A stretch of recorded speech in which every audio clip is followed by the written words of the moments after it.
All right, so just pointing this out really quick. Now this is the OEM thermostat housing that came with the vehicle. It's a 1995 Ford Ranger 4-liter, and this is so bad right now. If you look at this whole section here is all pitted out, and not only is it pitted out, there's holes here, as you can see right there.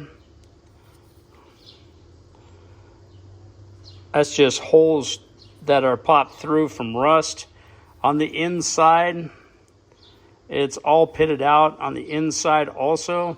And then where it mates up to the intake manifold, there's a gasket that sits right here and a thermostat. And guess what? There was neither one of those.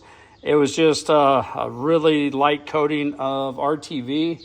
And over the years, it just pitted this out. This is like a valley. You can actually stick your finger down in there.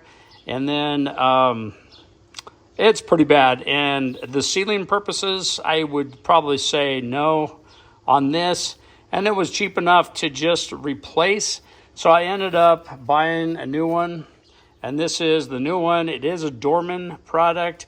Now you can buy, there's two different sizes.